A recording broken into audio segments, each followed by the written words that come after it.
6h du matin les gars. 6h du matin ou quoi? On est où à 6h du matin?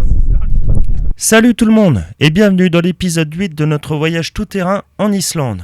Nous avons passé la nuit sous les tentes sur un site refuge et camping au bord de la piste F26. Hier nous avons planté les tentes sous la pluie et ce matin au réveil le soleil est de retour et le vent a séché les toiles, ça fait plaisir. Nous nous levons de bonne heure afin de passer les 3 gués qui vont arriver très vite sur la trace avec un minimum d'eau.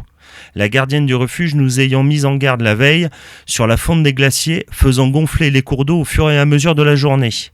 Alors, on replie les tentes, on prend un bon café, un petit déjeuner et c'est parti. Ouais, c'est papa. Dernière journée 100% off-road. C'est parti. On quitte ce bel endroit. Le soleil est revenu heureusement. Oh, un ours. Enfin, un ours. Quoi, l'ours? Un panther.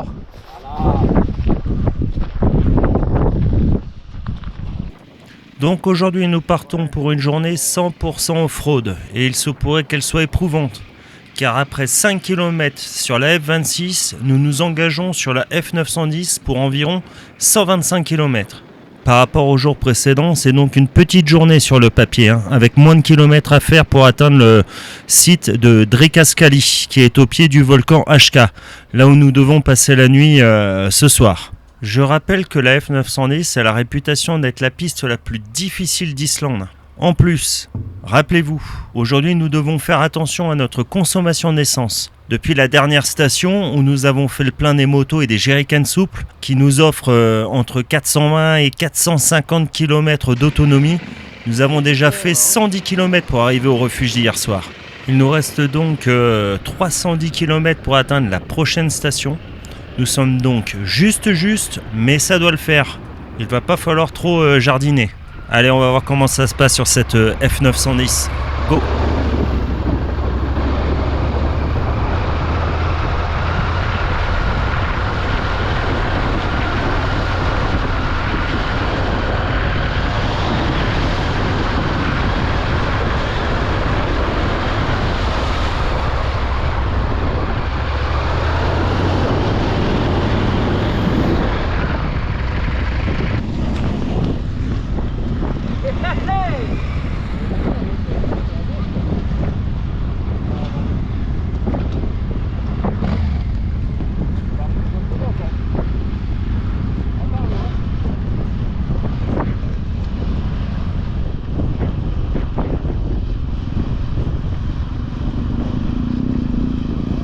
Ah là là là là.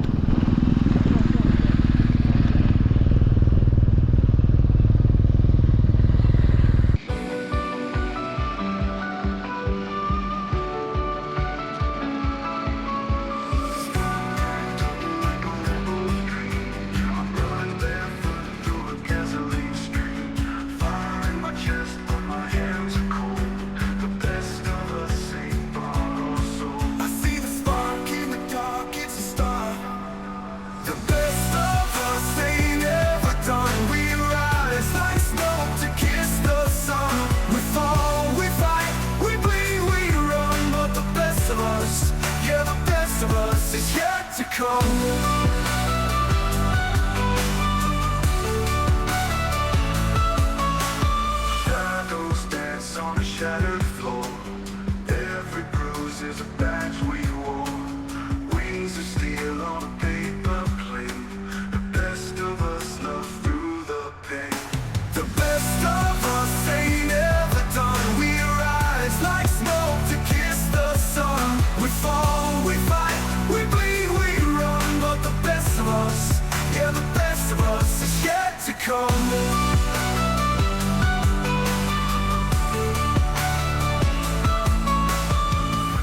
Of us ain't never done. We rise like smoke to kiss the sun. We fall, we fight, we bleed, we run. But the best of us, yeah, the best of us is yet to come.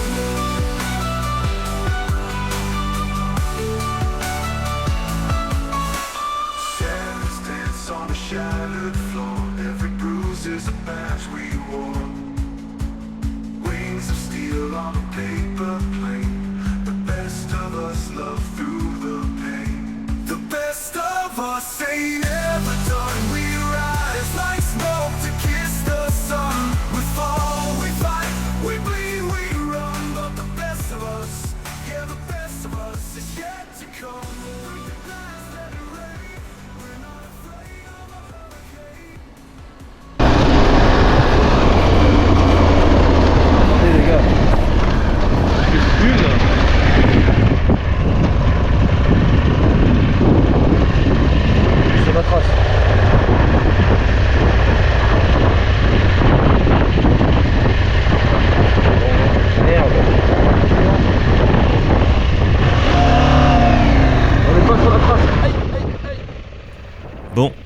Comme à chaque fois qu'on arrive sur une intersection, celui qui est en tête baisse la tête, regarde la tablette et la route qu'il faut prendre. Et là, Jean-Phi dit « Ah, merde, les gars, on n'est plus sur la trace !»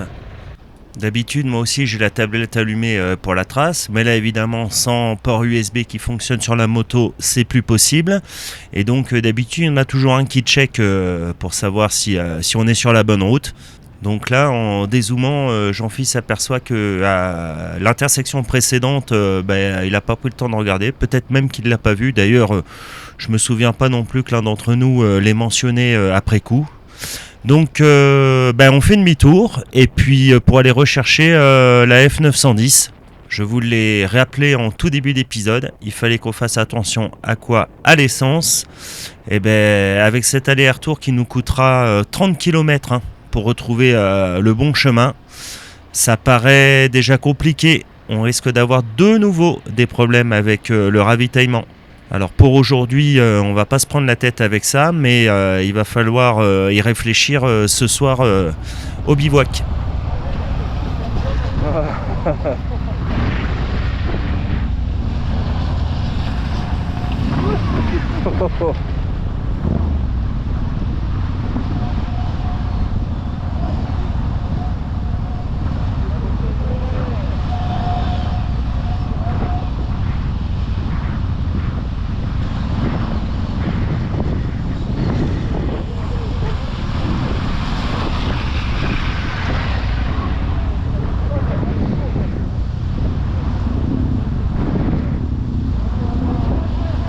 Der Panzer schafft er! Bien joué les gars!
veut la portion coquille.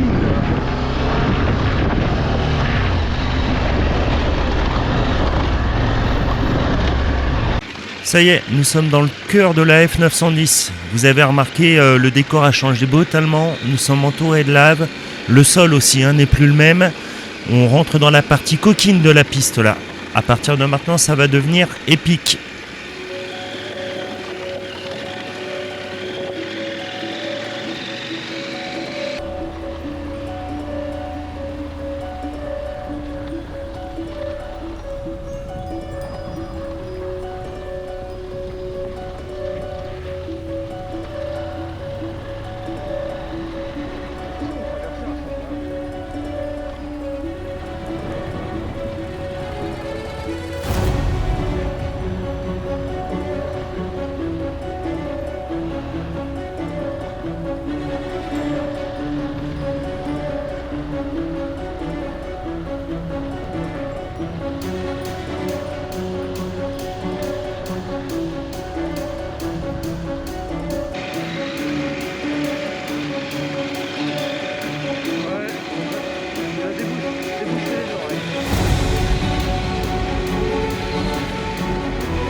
Filme, hein, bâtard.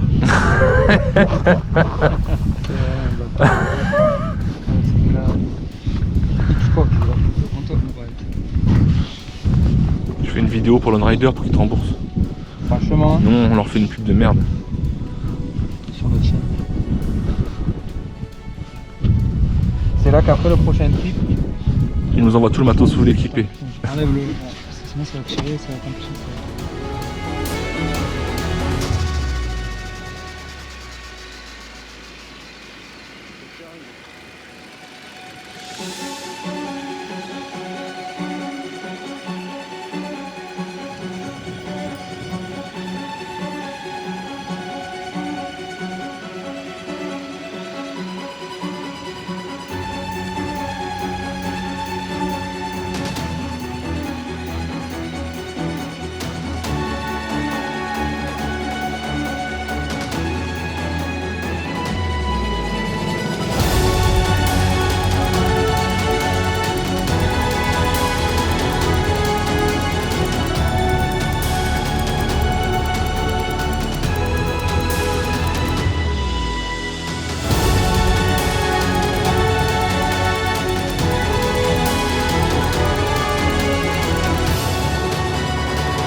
On a adoré rouler sur le passage que vous venez de voir.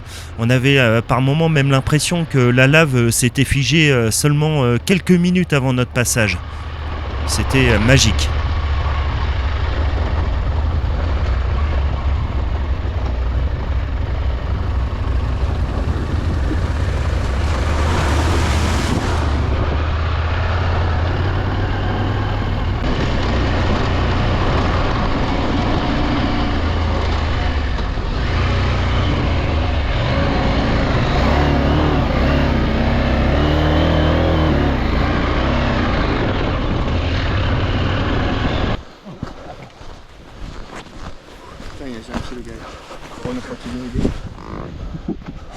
Putain.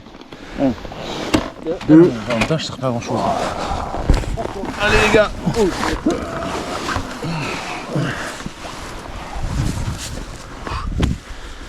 C'est vrai que tu sers pas à grand chose. Hein?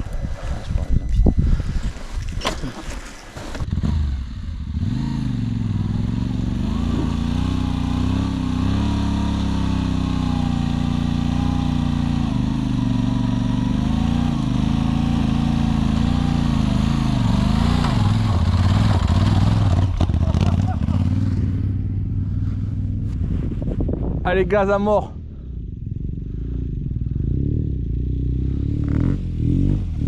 Oh putain. Le vilain poc. Ah. Ouais. Ça a poqué?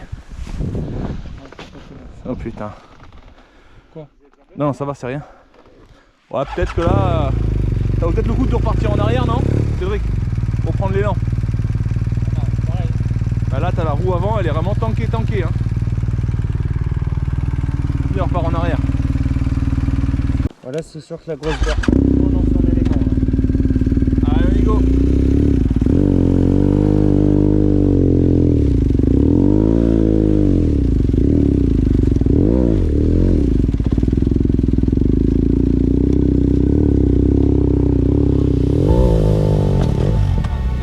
Le caillou.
L'idée c'est vraiment de tout enlever quoi.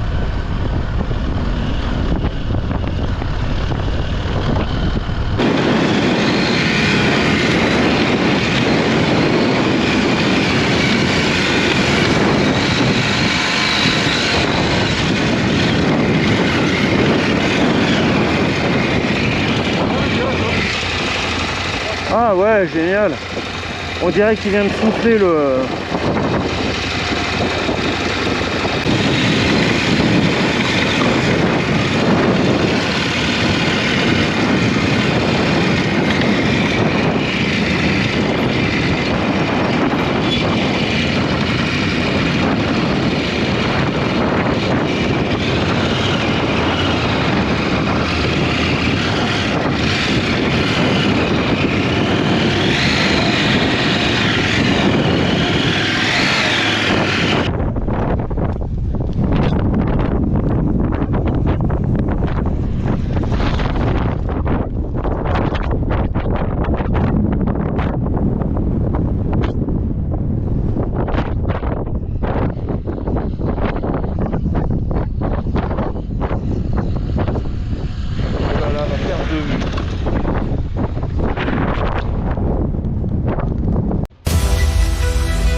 Oh putain, je t'ai vu.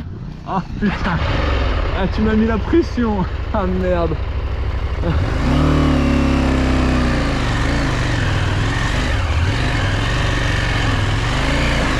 J'ai dû galérer, j'ai coupé, forcément. Ça va pas. Tardivement, mais nous nous arrêtons quand même pour prendre une pause déjeuner au milieu de rien et malgré le vent qui souffle. Après cette demi-journée sportive, nos organismes ont besoin d'énergie et d'un peu de repos aussi. La tête aussi, car la matinée a été longue, cela fait à peu près 5 heures que l'on roule et que l'on se bat avec les motos dans le sable. La journée n'est pas terminée et la F910 n'a pas fini de nous en faire baver.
Nous arrivons maintenant sur une portion sablonneuse d'une bonne douzaine de kilomètres et quasiment qu'en ligne droite. Cette portion, nous savions qu'elle existait car nous l'avions déjà vue sur certaines vidéos YouTube. Les mecs qui ont de l'expérience dans le sable s'amusent à prendre énormément de vitesse sur cette portion. La visibilité y est excellente. Le sable est mou, des ornières ont été créées par les 4 roues. Mais ça n'empêche pas JLO de partir comme des balles. Jean-Phi est un petit peu plus loin, avec moi derrière encore un petit peu plus loin, et Cédric qui ferme la marche. Les 3 derniers, nous essayons de maintenir une vitesse de 60 km/h, mais c'est pas évident. La moto bouge dans tous les sens, c'est impressionnant. Et malheureusement, à un moment donné, Cédric perd le contrôle de sa moto et chute assez lourdement. Heureusement, il a l'airbag qui a déclenché et nous sommes dans le sable, ça permet aussi d'amortir. Cédric, ça va? Laurent, tu le vois? Ça va, c'est?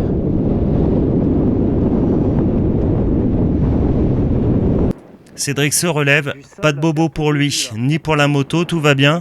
Juste, il faudra le temps à l'airbag de se dégonfler. Par contre, à ce moment-là, moi je suis très en colère dans le casque. J'en veux aux 2 autres qui sont partis comme des balles. Non pas qu'il fallait nous tenir la main pour passer cette section, mais au moins de rester à portée d'intercom. Cédric aurait pu se faire très mal et la présence des 4 autres aurait pu être souhaitable à ce moment.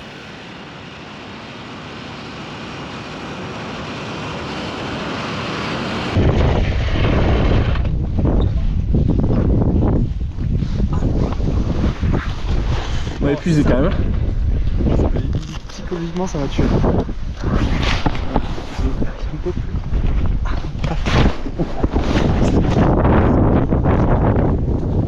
C'était dur, par contre j'ai mal aux mains.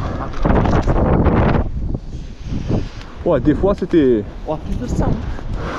Il a tapé 5 quasiment. Je te voyais tracer à balle, je me suis dit putain l'enculé. Continue à accélérer.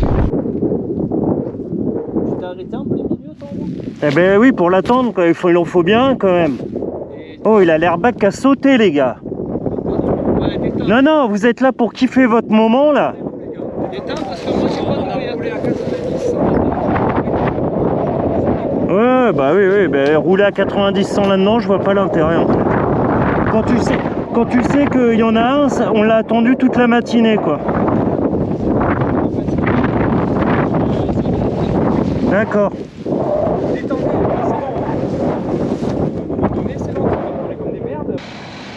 Bon, pas de souci, hein, la tension redescendra très vite. Hein. Personne n'est rancunier dans la bande. La journée aura été fatigante. Hein. Nous sommes au 10e jour sur les motos. Ça compte, hein, et ça joue aussi dans les têtes. Hein. Le sujet est clos. Peu de kilomètres après, nous arrivons au site Drecascali, hein, avec un vent à décorner les bœufs. Il est pas tard, hein, il est 14h45 quand nous arrivons. Hein. Mais pour aujourd'hui, il y en a assez. Nous arrêtons la journée ici. Alors, pour tuer le temps, avec Jay et Jean-Phi, pendant que Célo se repose, nous allons marcher dans un canyon collé au site pour arriver à une belle cascade. Enfin, nous prendrons une bonne douche et elle va faire du bien, hein, car hier nous n'en avons pas pris. Ensuite, nous jouerons aux cartes avec une bière et mangeons un énième plat lyophilisé. Concernant l'essence, qui était un sujet sensible, l'erreur d'itinéraire de ce matin nous a coûté quasi 30 km. Nous obligeons à revoir notre itinéraire, hein, pour demain. Nous n'arriverons pas à la station prévue à la base. Un Islandais qui roule en AJP PR7 et avec qui nous avons pas mal échangé nous donnera l'endroit de la station la plus proche. Nous validons donc tous le nouvel itinéraire et après une bonne nuit de sommeil, demain nous partirons pour une dernière demi-journée off-road avant de finir le voyage sur la route. Le prochain épisode sera donc le dernier et j'évoquerai rapidement la logistique de ce voyage ainsi que l'aspect financier. Alors, ciao!